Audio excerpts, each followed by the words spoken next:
Hi, my name is Cheyenne Frizzell, and today I will be talking about my library budget. So first up, vendors for books. The first vendor I chose is Follett Tidal Wave, where I spent $500. I liked their themed book sections. For example, they have spooky stories for Halloween. They also give SEL topic breakdowns of books, as well as objectives that those books meet. For example, diversity, equity, and inclusion. And their Tag Explorer gives a lot of options to search specific topics and themes. Very user-friendly. For Children's Plus, this site was recommended by a librarian. I don't think it's a super intuitive site, but it is worth it for the themed pages, so I did include it because I do still like it. For example, they have a book talk page, which are books that are popular on TikTok, and themed pages for social justice, SEL, esports, neurodiversity, and a lot of other options. And I spent $200 there. For Junior Library Guild, I've spent $150. They have content notifications on specific books. For example, I saw one that was flagged for discrimination, racial insensitivity/racism. And they have what's really interesting, a themed subscription box. So there's different themes, sports, mature, young adult, history, and mystery. I decided to try out the Paperbacks High theme. For grades 10 through 12, you get 12 books per year, paying $148.92, and they send you those books that fit these interests. I think it's really interesting, and I'm excited to try it out, but I would definitely want to try just one at first, and then maybe see if I want to do more. There is definitely the argument of, is it cheaper to buy the books individually, but is it also worth it for the time it saves to just have them sent in to me? For Follett, I don't have all the books listed that I would choose, but one would be Together We Rot, which is $17.62. The reason I picked this is because, one, it fits the Halloween theme right now, and seems like a really interesting book. It deals with themes of abuse, internal struggle, overcoming adversity, and relationship skills, which are all necessary topics. Then from Children's Plus, the main book I picked was Gods of Jade and Shadow for $18. This comes from their themed book talk page, and it deals with journeys, Mexican folklore, and Mayan gods, which is just a really interesting subsect of subjects on that. Next, we have vendors for furniture. At Dimco, I spent $1,342.99. Dimco has a wide range of library furniture, including bookshelves, tables, chairs, study corrals, you name it. I definitely did not realize how expensive library furniture is until I did this project. One thing that's really nice is when you search, you can sort by price. So you can click lowest price to have things pop up. So the two things I bought from Dimco would be this chair that has wheels, so it's easy to move around, and it has its own little desk and cup holder, so a really good study space for someone to just get comfortable and do what they need to do homework-wise. And then for $749.99, I got this Makerspace storage bin, which would help me organize when I'm not actively using Makerspace tools and items. So one of the furniture pieces would be from the library store, where I spent $636.30. And I bought these two study carrels that come side by side. These are super helpful for students to be able to zone in and get their work done, which is an integral part to any library, in my opinion. The library store, you can't sort by price. That'd be my biggest negative note. But they do have library furniture collections, and they do have galleries of various libraries to give design ideas, which is really cool, and why I picked them as one of my main furniture vendors. My next furniture vendor is School Specialty, where I spent $455.96 on this book cart. You can never have enough book carts for librarians. It would be helpful for me to keep organized. This vendor lets you sort by price as well, has tags to help you search, and a clear breakdown of what items are located where when you're looking at their menu tabs, which is super helpful.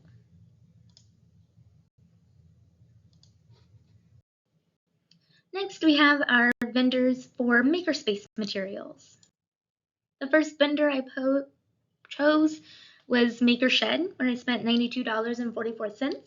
Maker Shed's a great vendor, has a lot of options for makerspace kits and supplies, has a user-friendly interface, and it recommends related items. So I bought the Arduino starter kit for $74.95, and then it recommended this Getting Started with Arduino book, which I definitely would need, and that cost $17.49. And so these are a really good way to get students interested in STEM and dealing with circuit boards, open source electronics, prototyping, all of that. It's a very versatile system that you can buy different parts for outside of this introductory kit and make pretty much whatever kids can imagine. Next up, we have Makey Makey. So I would buy the Makey Makey Classic Kit, which is $49.95, seen here. They have different variations of electronic maker kits and parts, and a lot of those kits play well with each other. So I bought like the introductory classic one, and then you can buy other ones that can be added on top of the introductory kit. And this one is the one that kind of has gone viral because you can make remote controllers out of basically anything that you stick the alligator clips into. And so you can stick them into little things of Play-Doh, you can stick them into bananas or donuts, basically whatever. And it's a really cool way to get kids interested in coding. And my third makerspace place would be Adafruit. They have a wide variety of electronic parts that go with various kits. For example, they have parts for Raspberry Pi, Arduino, which is what I got from the other store, Feather, there's a lot more. It's a one-stop shop for parts. So I bought this Adafruit music maker that would go with the Arduino kit that I bought. And it lets students turn what they do with circuits into basically music that you can hear in the headphones, which is interesting for any type of STEM engineering person as well as like band students. I could see them getting really into this, which is why I picked it. Next up, I have vendors for technology/tools or technology tools. First one I buy would be Adobe Creative Cloud, and I would buy a set for 5 devices.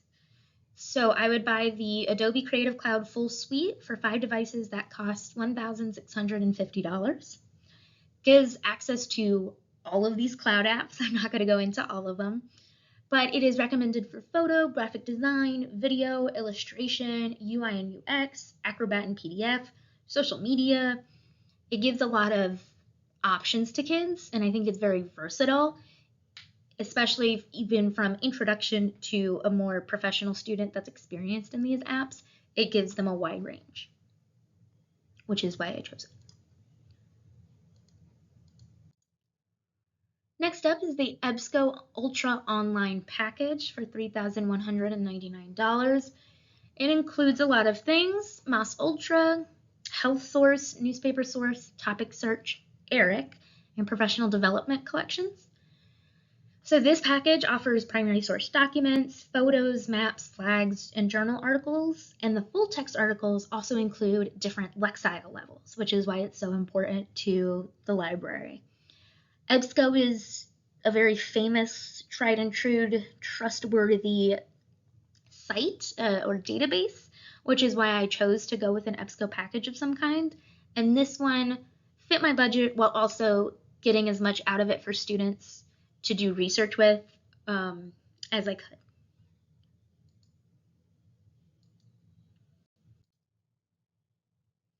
My next technology vendor would be Oculus or MetaQuest.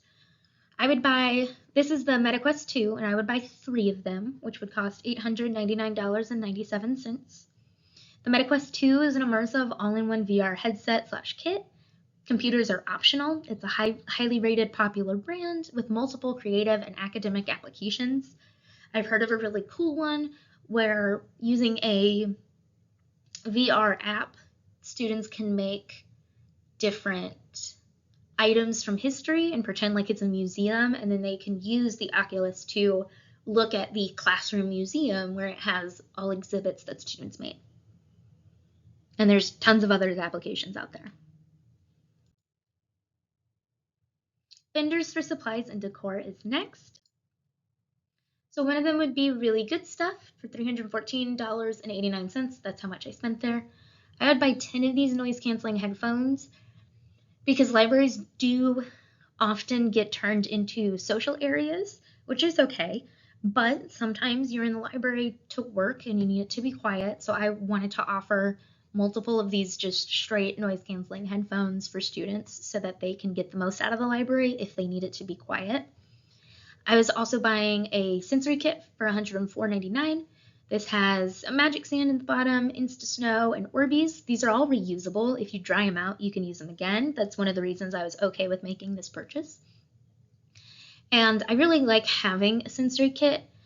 It's one of those things that are awesome in classrooms, but teachers may not have the time and space to dedicate to sensory areas. So I would love to be able to provide that in the library to help kids regulate if they need to, or just take a little brain break for the day. And Really Good Stuff I chose as a vendor because they have a plethora of options of classroom and library supplies. Next, I used Oriental Trading a lot for the decor, where I spent $210.93. They're a great resource for cheap basic supplies, decorations, prizes, etc. I especially love their DIY steam kits because they're affordable and hassle-free. For example, I included one where it's a build your own stethoscope. It makes 10 of the stethoscopes and it's $21.99. Yes, it might be cheaper if I got together all of those items myself or I collected them. However, it does save a lot of hassle and time just being able to buy a kit, especially because it is so affordable. And then I chose a nature theme, both for this PowerPoint and for the decorations in my library. I think nature is very calming and I love bringing the outdoors in, and that's kind of why I focused on it. So in like one corner of the library, I'd have this tree set up, mushrooms, the butterflies, the banners, those would just be around the library, but I would make by this tree area the like calming corner where I'd have these little rugs, which were $104.99, and they look like grass for students to sit on and just calm down if they need to. I think that's a great use for a library. And then fitting that theme were these options, because I found this one and I just Googled or searched on Oriental Trading for the same theme and all of these items popped up. This is a bulletin board decoration set. Learning is One Grand Adventure for $12.98. A puzzle for $22.99. It's a 1,000-piece jigsaw puzzle. Again, I have seen that in high school libraries and they get used and solved pretty fast. It's really interesting to see. And even teachers, when they stop by the library, they'll try to put in a couple puzzle pieces. It's a great way to use your brain in a different way than you're normally using in school. And then 40 bookmarks for $7.99 that are inspirational and fit the outdoor theme. From Vernon Library Supplies, it's been $108.49. They have a vast array of supplies for the library, an easy-to-use website, and I think they're well priced. I would get a metal label peeler for $8.50, $8.50, not $850. These label protectors, they're clear. I like the ones that are already pre-cut because I don't want to sit there and make them and cut them out myself because I am not great at making straight edges when I cut things. So it's $41.14. And these colored labels that you can print on for $58.85 because I didn't really like their subject icons, so I would find better ones online and just print them on these colored labels, one color for each theme, mystery, fiction, nonfiction, etc. So overall, I spent $850 on books, $2,435.25 on furniture, $172.34 on maker spaces, $5,748.97 on technology/tools, and $634.31 for supplies and decor, which brings my total usage to $9,840.87.